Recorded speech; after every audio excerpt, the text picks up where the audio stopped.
terrasse, et du coup, elle va se cogner contre la porte. Donc, je dis, allez, j'appelle ma grand-mère, je dis, mais viens, il y a un truc à la terrasse, machin. Elle vient pas, je vais la chercher, j'essaie de la convaincre, je vais retrouver à droite, à gauche, et à un moment donné, j'ai pas un courant à la terrasse, et c'est moi-même qui prends la porte à la tronche. Et donc, c'est là que j'ai appris que le karma, c'est comme un boomerang, en fait.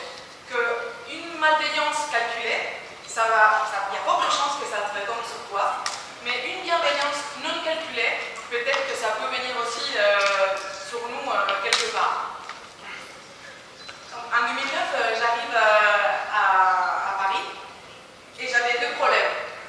Le premier, j'étais développeuse et j'avais pas beaucoup de filles autour de moi. Et je me disais peut-être qu'avec l'âge, les gens arrêtent, les filles arrêtent pour une raison d'être développeuse, je ne savais pas. Et le deuxième, j'avais du mal à faire la veille. Je ne savais pas vraiment quel était le meilleur moyen de faire la veille.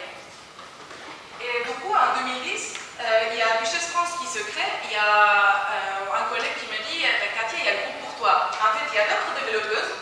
Et en fait, il y a toutes ces communautés, ces jogs, ces rencontres et tout ça qui vont t'aider à faire la veille. Et effectivement, grâce à Duchesse, je suis allée pour la première fois au Paris Jog.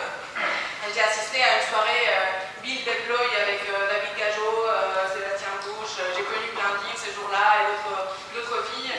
Et en fait, je me suis dit, mais c'est génial, c'est cool, comment je peux faire pour collaborer avec Duchesse. Effectivement, c'est ça que je dois faire. Donc, j'ai commencé à contribuer dans les blogs de Duchesse. J'étais nulle, hein. Non, c'était il y a 6 ans. J'ai beaucoup progressé en français, mais franchement, j'étais pas douée pour écrire en français. Hein. C'est pas facile. Mais j'ai essayé, je me suis dit, ouais, on va faire des comptes rendus du blog. Et grâce aux Duchesses, les Duchesses m'ont aidé, ils m'ont fait plein de lectures sur la forme et sur la technique aussi. Donc, je me suis beaucoup améliorée à l'écriture dans les blogs pour contribuer et tout ça. Et en juillet 2010, on s'est dit, bah tiens, on est développeur Java, pourquoi pas faire un groupe de travail pour s'améliorer sur le langage Java en travaillant l'assertif tous ensemble. Et du coup, j'ai mis en place avec Duchesse un groupe de travail, et c'est moi qui ai l'idée pendant quelques mois, pour justement s'améliorer en Java. On s'est réunisé chaque 2 semaines, j'ai rassemblé des exercices soumis pour tout le monde, j'étais là, j'ai assuré les soirées, et ça a duré plusieurs mois, et je me suis pas mal améliorée. Après, je n'ai pas passé l'assertif parce que ça ne m'intéressait pas plus que ça en réalité, mais entre-temps, j'ai beaucoup progressé. Il y a des gens dans les groupes qui ont effectivement passé l'assertif. Et en parallèle, j'ai changé de boîte. J'étais dans une grosse SS2I et j'ai décidé de changer pour une plus petite. Et j'ai passé pour la première fois de ma vie mon premier entretien client, parce que j'étais plutôt en forfait avant avec des équipes, avec des collègues à moi. Là, c'était un entretien client et on m'avait coaché. C'était un nouveau projet pour Bandai. Et on m'avait coaché pour pouvoir présenter mon CV et tout ça, mais il n'y avait personne dans la boîte qui était déjà passé sur cet entretien client. Du coup, personne ne pouvait me coacher ou me prévenir, il faut que tu regardes ça, ou etc. Donc, j'arrive à l'entretien client et il me dit, écoute, moi, je ne veux pas un super architecte des machins un peu rudes, je ne veux pas non plus un junior, je veux quelqu'un qui puisse coder en Java et qui connaisse le langage Java. Et là, je dis, tu as des questions sur Java, vas-y. Pourquoi? Parce que j'avais justement travaillé l'assertif et j'avais mis ce groupe de travail et il m'a torturé des questions, mais j'ai su répondre. Et je suis arrivée à une mission que pour moi, ça a marqué un avant et un après. Pourquoi? Parce que dans cette mission, j'ai rencontré des gens super, mais pas que. J'ai appris, on a fait un projet from scratch, quelque chose que jusque-là, je venais de faire des TMA et de pouvoir, c'est un rêve pour un développeur de se dire il n'y a rien, il faut créer un truc from scratch. C'était la première fois que je travaillais en agile, les pair programming, le TDD, j'ai énormément appris sur ça.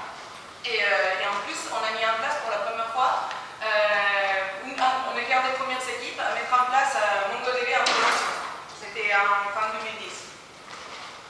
Et du coup, en fait, comme je m'étais déjà améliorée pas mal en écriture, je je me suis sentie un peu en confiance, grâce au blog des Duchesses, je me suis sentie en confiance pour écrire un article technique dans le blog de Zebia. Zebia, c'était la boîte pour laquelle j'étais partie.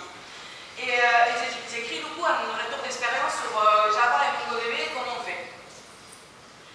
Et voilà, quelques jours après, j'ai reçu un tweet de New York de la community manager de Tengen, qui s'appelait Tengen à l'époque, c'est de MongoDB. Il me dit: ah, génial ton article, est-ce que tu ne veux pas parler à la conférence qu'on est en train de préparer à Paris en mars ou dans 3 mois, c'était en décembre, dans 3 mois. À ce moment, panique. Et j'ai me dit, waouh, j'ai jamais fait une conférence, j'ai rien fait. Mais ça, c'est moi dans la première fois que j'ai fait du rafting. Mais en fait, si on prend ça comme une métaphore, cette photo comme une métaphore d'une conférence. Moi, c'est la personne qui m'a dit, vas-y, tu pourrais partager ces sujets avec nous. Donc j'ai panique. Il y a un gars derrière qui dit: mais oui, mais c'est trop cool de parler dans cette conférence. Il y a un gars dehors qui me dit: ah, mais si tu as besoin que je te fasse tu peux préparer le sujet, je peux te faire, tu peux faire une relecture, ou je peux te donner un avis, te faire des retours avant que tu ailles, te donner du feedback avant que tu ailles à la conférence. Et derrière, c'est le gars de la conférence ou c'est la personne qui t'a dit de participer. En fait, le risque est très maîtrisé. C'est quoi le risque en fait d'aller dans une conférence et parler ou de partager? Tu peux, ok, là, on pouvait tomber à l'eau, tu te laisses aller. Oh, c'est trop petit en fait. C'est-à-dire, à chaque fois que quelqu'un va vous dire de parler ou de soumettre, on se dit, on va soumettre un sujet dans une conférence. Si les gens de la conférence acceptent le sujet, c'est que vous pouvez le faire. C'est très rare qu'on n'arrive pas à le faire. Et donc je le fais. Et en mars 2010, j'ai fait du coup ma première présentation technique sur Java et MongoDB. Et à ce moment-là aussi, on m'a demandé à Agile France de parler sur c'était la première fois que j'avais travaillé en Agile. Et du coup, on m'a demandé de faire une retour d'expérience sur ma première expérience Agile. Mais là, pour le coup, je me suis dit, c'est un peu dur de le faire toute seule. Et il y a un Scrum Master avec beaucoup d'expérience qui était dans notre mission qui m'a dit on peut le faire ensemble, on peut donner une vision. Je donne une vision de quelqu'un qui ça fait des années qui est dans l'agilité, toi qui c'est nouveau. Et du coup, on a fait cette conférence, c'était génial et on s'est beaucoup amusé à la préparer. Et je dis ça parce que ce qui est beau dans notre métier est qu'on peut tout faire en équipe. Même une conférence, on n'a pas besoin de le faire tout seul. Après, je suis passée freelance en 2012. Dans toutes ces conférences, tous ces gens, dans ma mission, j'avais rencontré pas mal de freelances et je me suis dit, si eux sont freelance, pourquoi pas moi? Et j'ai continué à partager. J'ai continué à travailler avec Duchesses, à préparer des blogs, à faire des conférences, à aller en Genève, à faire des jeux sur MongoDB, sur des trucs de Java, d'activité, sur des TDD, développement de lunch. J'ai continué dans cette partage. Et du coup, à un moment donné, MongoDB, j'ai commencé à animer des MongoDB du seul groupe à Paris. Et on m'a promu un MongoDB Master, qui ça veut dire que c'est juste quelqu'un qui fait des choses pour la communauté. Et du coup, on m'a invité pour parler. J'ai fait une petite talk à San Francisco. Et j'étais à New York et j'étais à San Francisco pour parler de MongoDB. Et c'est un voyage que j'ai fait. Et en fait, j'ai paniqué pour les 15 minutes de San Francisco, mais de toute façon, je m'étais dit, si on me dit que je peux le faire, je peux le faire. Donc, et c'est bien passé. Mais même si, je vais voir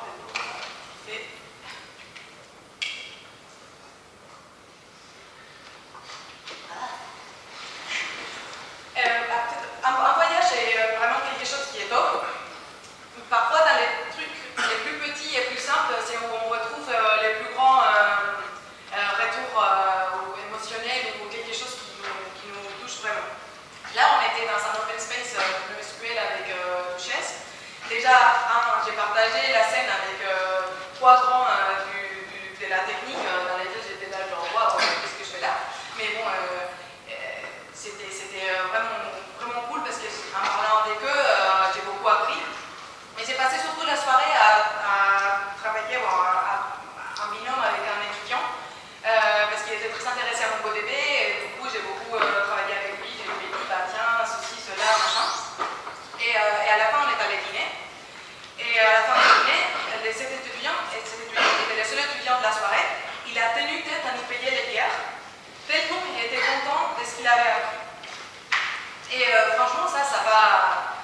c'était le seul, nous on gagnait tous super bien nos vies, personne s'est invité et le gars il a tenu nous payer les biens.